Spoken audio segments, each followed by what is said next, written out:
Good morning, Railroaders. It is Thursday, April 14th, 2022. Welcome back. It's our final day before spring break, and we just have a few announcements to share with you.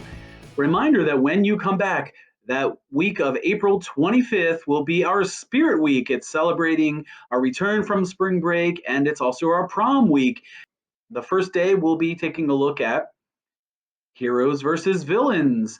We'd love to see you participate, and you can see the schedule for the other days as the week develops. Don't forget, if you're interested in going to prom, you need to have those completed forms brought back with you when you purchase your ticket. And if you have any questions, be sure that you're reaching out to Mrs. Bentley.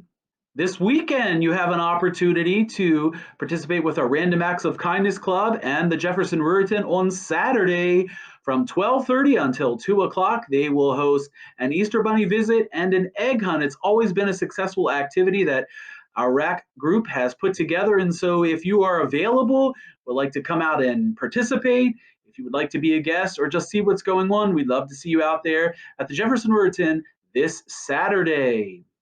Don't forget that we have an egg hunt going on today. 50 eggs are hidden around the school. That's sponsored by the Fellowship of Christian Athletes. If you find those eggs, you can return those during lunchtime. Well, we have an opportunity today to feature two railroaders as railroaders of the day. It's a unique scenario because both of these students participated as a partnership in the most recent science and engineering fairs. We'd like to introduce to you sophomore Zoe Razungzua and Sophia Krashenayakov. Let's kick it off with Zoe. Zoe, if you would introduce yourself to us. I'm Zoe Razungzua. I'm on the soccer team, the tennis team, and the academic team, and the robotics team. I'd say just do things that you enjoy, take classes that you think are interesting, and join clubs that you think are interesting, because then it'll be an enjoyable experience. Great. In 5th grade, I wanted to be president. Right now, I want to be a doctor.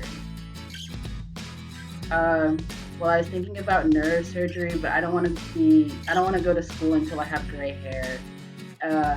So I think nanomedicine is really interesting. I like the combination of technology and medicine. And of course, we have your lab partner, Sophia. Sophia, can you introduce yourself to us?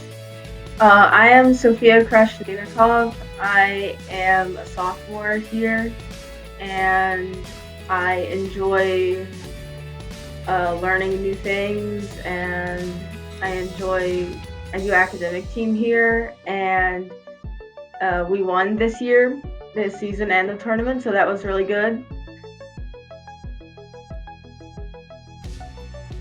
Well, during the tournament round, I know myself, for one, was kind of nervous at first because we were behind a little bit, but we started to really catch up towards the middle, and then we stopped being so nervous because we knew we were going to win. Yeah, a lot of our team this year are seniors currently, so we're going to need a lot of new people next year.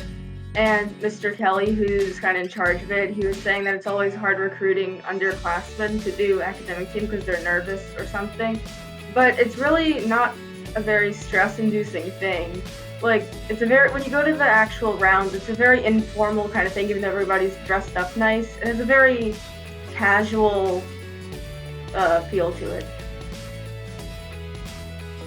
Well, I plan on going to probably the University of Maryland, and I'm currently interested in civil engineering, structural engineering. I think it'd be pretty cool to design buildings or highways or stuff like that. And as I said before, both of these students recently participated in the Science and Engineering Fair and received 3rd place for their research. And so I did ask them to tell us a little bit about that. We did our project on the factors that inhibit bacterial growth, and we participated in the environmental science category. Yeah, our project was geared towards finding ways to prevent harmful bacteria from overgrowing in the Potomac River.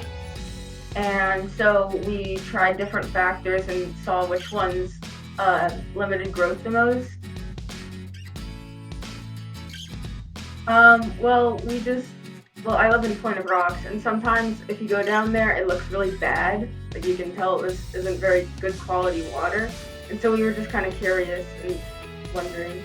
When we did some research, we found like a microbacterium that grows on fish that's really harmful to the biodiversity. So we were like wondering if there's any ways to limit that.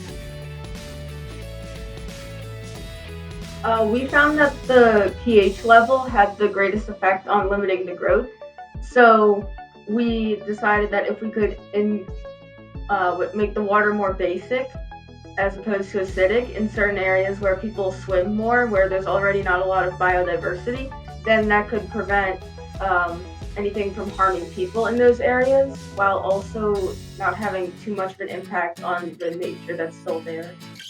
We also thought if we included some type of aeration system in the parts where we wanted to increase biodiversity, it could help because all the organisms in general would have more oxygen.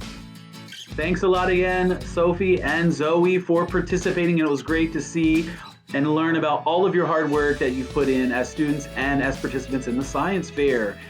Many of you are celebrating birthdays over spring break, and I have those here on the screen. Of course, we want to make sure that everyone sees their name. So many of you will celebrate over the coming week and a half, and we wish all of you a happy birthday. And of course, to all of you, I hope that you have a wonderful spring break, that you take the opportunity for some days off. Hopefully it will be great weather. You'll have a chance to rest up and rejuvenate. And of course, we will see you back here on April 25th. Railroaders, remember, today can be a great day. How will you make the most of it?